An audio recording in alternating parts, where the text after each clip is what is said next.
Ah, ada sebuah kepala manusia dan 13 potong tulang belulang, Ma.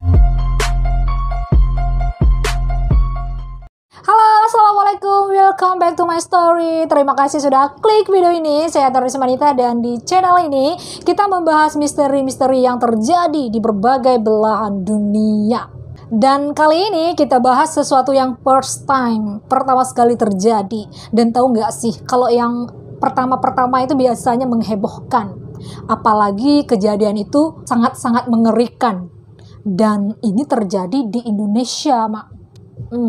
Yaitu kasus penemuan mayat yang dihabisi secara kelam oleh pelaku.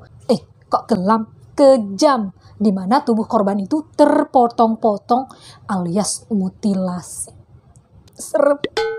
Korban misterius, pelakunya juga misterius. Kasus ini diyakini sebagai kasus mutilasi pertama di Indonesia yang mencuat ke publik.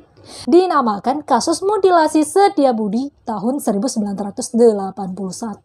Seperti biasa, mohon dukungannya mak-mak sekalian untuk subscribe, like, dan share channel ini agar saya tambah semangat untuk update cerita-cerita misteri lainnya.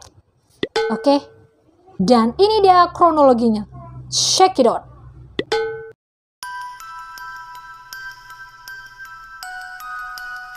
Awal ceritanya itu, Mak, pada tanggal 23 November tahun 1981.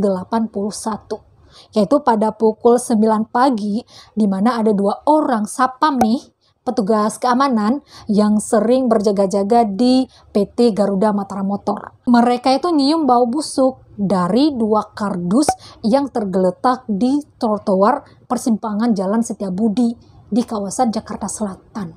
Awalnya sapam ini mengira kardus-kardus itu ya biasa aja, tidak perlu dicurigakan. Tapi lama-kelamaan kok baunya itu semakin gak enak. Bau anjir gitu keluar dari 2 kardus itu. Terus ada lalat-lalat juga yang terbang di atas kardusnya. Jangan-jangan ada sesuatu nih di dalam kardus itu. Karena sudah curiga, jadi sapam ini tadi, Mak, pergi ke pos polisi yang ada di persimpangan jalan. Kebetulan tidak jauh dari posisi mereka ini tadi. Mereka ini tidak berani memastikan apa sih yang ada di dalam kardus itu. Takut ya semacam bumerang. Kalau ada sesuatu mereka yang disalahkan gitu ya. Jadi biarlah polisi yang datang mengecek. Nah, pada saat melapor ke polisi, kebetulan polisinya ini, Mak, lagi sibuk mengatur lalu lintas yang sedang memang lagi macet-macetnya. Ya, sebentar nanti kita cek. Ayo maju. Prit.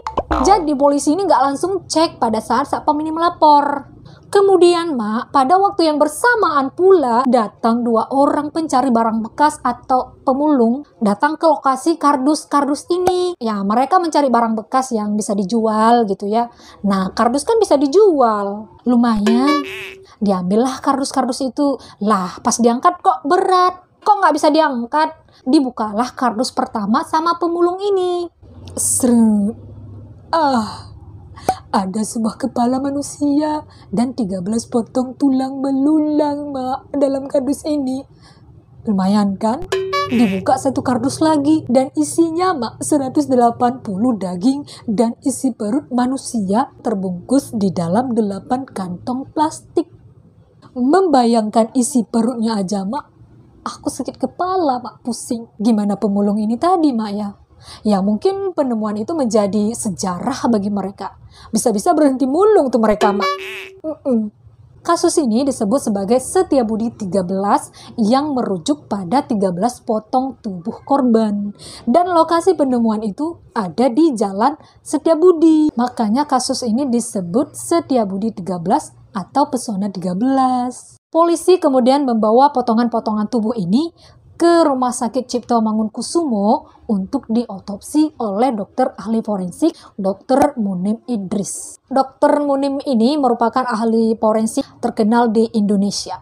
Potongan tulang belulang itu tadi, Mak, disusun satu-satu. Ini kakinya, ini tangannya, kepalanya, jadilah satu jasad.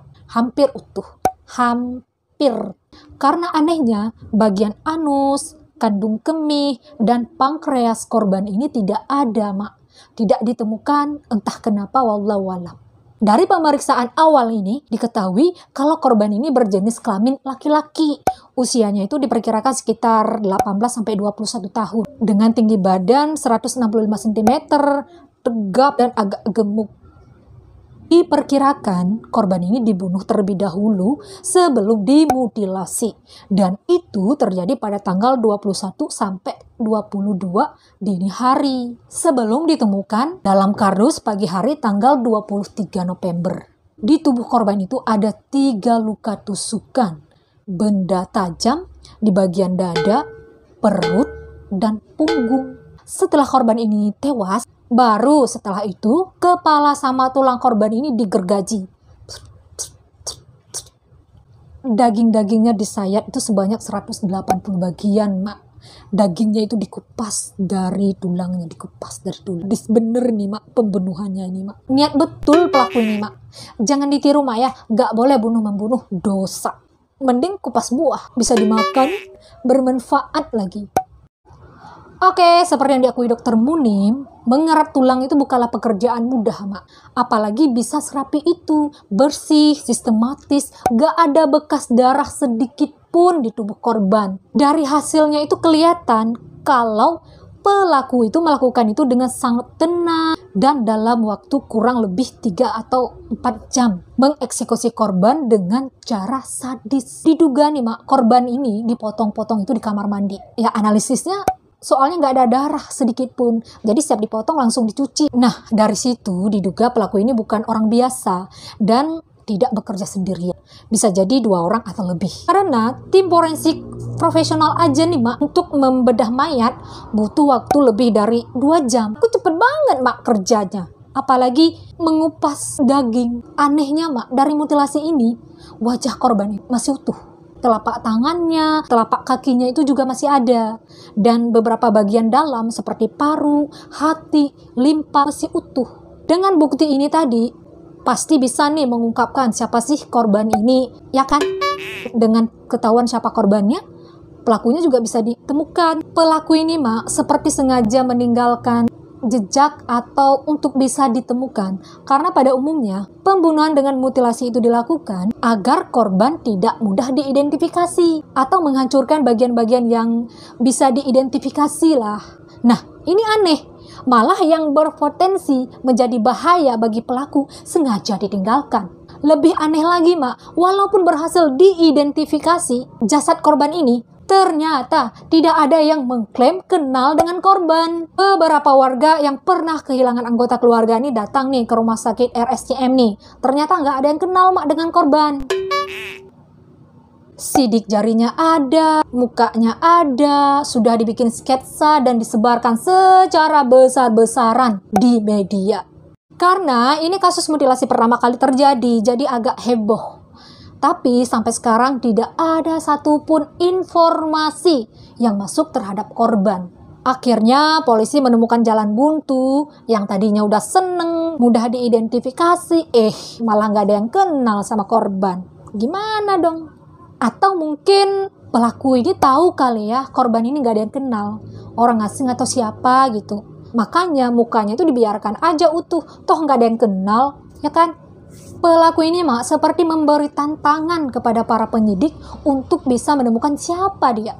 Atau dia ingin menunjukkan ini loh karya aku. Karena ada beberapa petunjuk lagi nih yang seperti sengaja ditinggalkan oleh pelaku. Clue untuk mengecoh, mengelabui, atau apa kita nggak tahu. Pertama, kardus-kardus yang berisi potongan tubuh tadi ini, bagian atasnya itu kan tertutup dengan koran terbitan tahun 1981 sampai tahun 1879. Dan di dalam kardus itu, Mak, ada buah kuwi katanya yang tercampur dengan tubuh korban. Saya juga nggak tahu buah kuwi itu apa. Dan satu petunjuk lagi, kalau plastik pembungkus daging dan tulang itu, Mak, ada yang terbungkus dengan plastik dari toko-toko mahal atau toko-toko yang biasa dikunjungi oleh orang kaya. Banyak spekulasi yang muncul saat itu. Mulai dari dendam, asmara, dan korban mafia. Polisi saat itu juga mengakui bahwa sulit memecahkan kasus ini. Ya, walaupun banyak clue yang ditinggalkan oleh pelaku. Karena memang Indonesia pada waktu itu belum ada kamera CCTV. Jadi walaupun di sekitar lokasi penemuan mayat itu juga jalan rame yang dengan mudah atau siapa saja bisa membuang sesuatu di sana tanpa takut diketahui. Belum lagi kasus mutilasi ini kan belum populer di Indonesia waktu itu. Sampai dukun-dukun dari beberapa kota nih mak sengaja datang ke Jakarta waktu itu untuk membantu polisi menemukan pelakunya. Apalagi coba mak usahanya. Pokoknya mata publik waktu itu semua tertuju kepada kasus Setiabudi ini. Mayat misterius itu kemudian dimakamkan di TPU Tegar Alur di Kalideres pada tanggal 27 November 1981 atau seminggu setelah penemuan karena penyelidikan yang tidak membuahkan hasil. Nihil. Tidak ada keluarga yang datang, jadi mayat itu dikuburkan di tempat pemakaman orang tak dikenal. Tahu nggak, Ma? Dikubur tanpa kepala. Kata polisi, kepalanya disimpan dulu buat diidentifikasi karena masih penasaran siapa pelakunya. Ada satu teori yang disimpulkan oleh ahli-ahli yang terlibat dalam penyelidikan kasus itu, yang kiranya cukup cocok dengan kondisi lapangan waktu itu ya. Kalau pelaku mutilasi itu adalah seorang psikopat. Karena merujuk dari lokasi pembuangan mayat yang notabene itu lokasi rame, jalan raya. Jadi pelaku begitu berani membuang mayat di situ. Terus cara mutilasinya juga rapi dan juga sengaja meninggalkan petunjuk agar ditemukan. Atau biar apa kali ya, biar heboh Indonesia ini ya. Atau biar menjadi teror bagi warga. Dan misinya itu berhasil gitu loh. Dari tahun 1981 sampai hari ini, Mak, sudah 40 tahun, Mak. Kasus mutilasi ini masih belum juga terpecahkan. Tidak pernah ada yang bisa menunjukkan siapa pembunuh kejam ini dan siapa sebenarnya korban Setiabudi ini. Kasus ini menjadi kasus mutilasi sadis pertama yang misterius dan menjadi inspirasi bagi pelaku-pelaku setelah itu. Dan benar saja, Mak, pada tahun 1898 atau sekitar 8 tahun setelah insiden Setiabudi ini, ada satu kasus mutilasi yang sama persis memotong korban 7 bagian. Di Jakarta juga, setelah dipotong-potong, korban ini kemudian dimasukkan ke dalam karung. Kepada polisi, pelaku mengaku bahwa dia melakukan itu terinspirasi dari kasus Setiabudi ini, Mak. Aduh, Mak, jangan ditiru-tiru ya. Inspirasi itu yang baik, yang bermanfaat. Ngomong-ngomong, kepala Setiabudi tadi kemana, Mak? Apa masih disimpan? Oke, saya Terus Manita, terima kasih. Dan sampai jumpa di video-video selanjutnya. Wassalamualaikum warahmatullahi wabarakatuh.